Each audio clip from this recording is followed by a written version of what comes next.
جیسے کہ میں نے پہلے عرض کیا کہ ایک تو یہ کہ نوجوانوں کو ایک اپنی ترجیحات کا تعین کرنا چاہیے، ٹھیک ہے نا. اب ہوتا کیا ہے کہ جیسے میں نے پہلے عرض کیا کہ ہمارے جو نوجوان ایک ان کا آئیڈینٹی کرائسس کا بھی شکار ہے، شناخت کا ایک سوال بھی ہے کہ رہتے ہم ادھر ہیں، پھر ہماری تعلیم ہوتی نہیں ہے، پھر ہم چاہتے ہیں ہمیں اچھی نوکری مل جائے، کم تعلیم کے ساتھ ہم چاہتے ہیں ہمیں کرسی میز والی نوکری ملے، ہمیں کوئی پڑھنا نہیں چاہتے، اسکل ایجوکیشن کی طرف نہیں ہم لوگ جاتے، ہم سمپل بی ایف اے پاس کر لیتے ہیں. اسکولوں میں جائیں سائنس ٹیچر نہیں ملتے، آپ کو لیٹی کے اندر کمپیٹنٹ لیڈرشپ نہیں ملتی، ٹھیک ہے. یہ بھی ایک سوال ہے.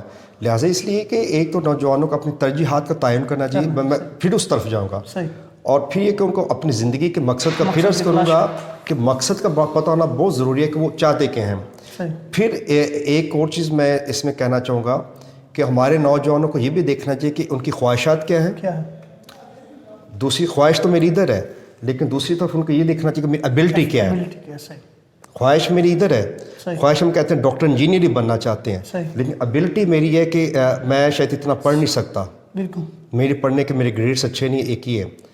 پھر یہ بھی دیکھنا چاہیے کہ میرے فائنینشیل ریسورسز کیا ہیں، ٹھیک ہے نا، اور اس پہ جو ریالٹی کی کس طرف ہے، اس پہ خرچہ کتنا آ رہا، اور ریالٹی میں میرے پاس حقیقت میں میرے پاس کیا ہے، ٹھیک ہے نا.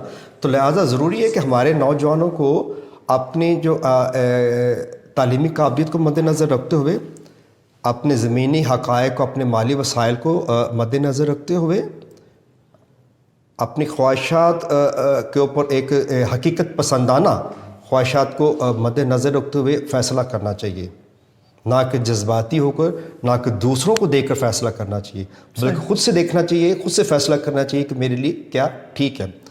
اس کے ساتھ ساتھ وہ میرا خیال ہے کہ وہ دیکھ سکتے ہیں کہ جیسے آپ کی طرح کوئی دوست ہیں معاشرے کے اندر، آپ جیسے اچھا کام کر رہے ہیں، وہ بہت سارے لوگ ہیں، ان کے پاس کریئر کاؤنسلنگ کے لیے جا سکتے ہیں، صلاح مشورے کے لیے جا سکتے ہیں. ہمارے بہت سارے فادر سسٹرس یا کچھ مذہبی رہنما دوسرے چرچز میں بھی ان سے مشورہ کر سکتے ہیں، سینئر لوگوں کے پاس جا سکتے ہیں، کالج یونیورسٹی کے کسی پروفیسر کے ساتھ ان کی سلام دو. یہ ایک بات کرنے سے ہے، بالکل نیٹ ورکنگ آپ کو ڈیولپ کرنی ہوگی. ایک اور پرابلم یہ کہ ہم ہمیشہ سمجھتے ہیں کہ جو مدد ہے وہ صرف پیسے کی ہے، صرف پیسہ دینا یہ ایک ہیلپ ہے، لیکن میں سمجھتا ہوں کہ اچھا مشورہ دینا، صحیح راستے پہ ڈالنا، صحیح ٹریک پر ڈالنا، اس سے بڑی مدد بھی کوئی نہیں ہے. آپ کسی کو صحیح راستہ دکھا دیتے ہیں کہ جناب یہ آپ کا راستہ، اس راستے پر چل کر آپ منزل کا تعین کر سکتے ہیں، تو یہ اس سے بڑی خدمت کوئی نہیں ہے، بالکل صحیح، اس سے بڑی ہیلپ کوئی نہیں ہے. میرا خیال ہے کہ بہت دفعہ کہتے ہیں اس نے میری کیا مدد کی. تو مدد یہ کہ جب آپ بندہ آپ کو اپنا ٹائم دیتا ہے، اپنی ایکسپرٹیز آپ کے ساتھ شیئر کرتا ہے، تو وہ ایک بہت بڑی ایک مدد ہوتی ہے، جو لوگوں کو یہ بھی سمجھنا چاہیے کہ یار ایک بندہ ہمیں صحیح مدد دے رہا ہے، ایک راستہ بتا رہا ہے. صحیح. تھینک یو سو مچ سر، آپ نے اپنا قیمتی وقت دیا، اور آپ نے ایسے امپورٹنٹ جو ہے وہ زندگی کے لیسنس ہمارے ساتھ شیئر کیے، اور میں امید کرتا ہوں کہ بہت سارے جو نوجوان ہمیں دیکھ رہے ہیں وہ اس چیز کو ریئلائز کریں گے، اور آپ کی زندگی سے انہوں نے سیکھا ہوگا کہ اگر انسان محنت کرتا ہے، جدوجہد کرتا ہے، تو اس کے آگے بڑھنے کے بہت چانسز ہیں. Once again thank you so much. بہت شکریہ. لیکن یہ کہ میں آپ کی توسط سے یہ بھی کہنا چاہوں گا اپنے سارے نوجوانوں کو کہ پڑھیں. صحیح. تبدیلی ہم بہت دفعہ سنتے ہیں کہ تبدیلی خود بخود نہیں آئے گی.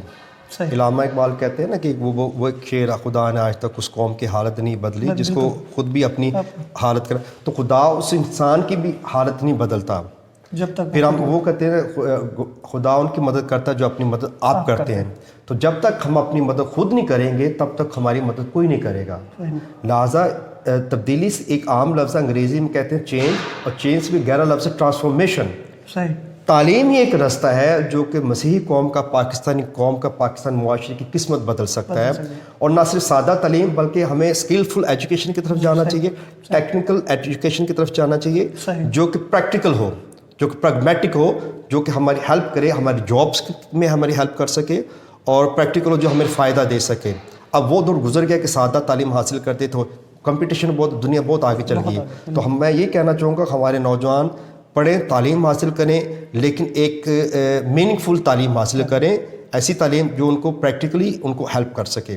تو میں آپ کا بھی بہت شکر گزار ہوں ایاز آپ کا کہ آپ کراچی سے اسپیشلی لاہور تشریف لائے, اپنے مجھے موقع دیا, اور میری دعا ہے کہ خدا آپ کو آپ کے جو مشن میں اس میں کامیاب کرے, اور ہمارے بہت سارے جو نوجوان ہمارے لوگ پاکستان معاشرے میں آپ کو جو ایک مثبت کردار ہے وہ مزید ابھر کر سامنے اور ایک معاشرے میں ایک مثبت تبدیلی دیکھنے میں ہے. Thank you very much. ٹھیک ہے, my prayers are always with you. Thank you so much once again. ناظرین, اسی کے ساتھ آپ سے اجازت چاہیں گے. اپنا بہت سارا خیال رکھیے گا. آپ سے ملاقات ہوگی اگلے پروگرام میں ایک نئی شخصیت کے ساتھ.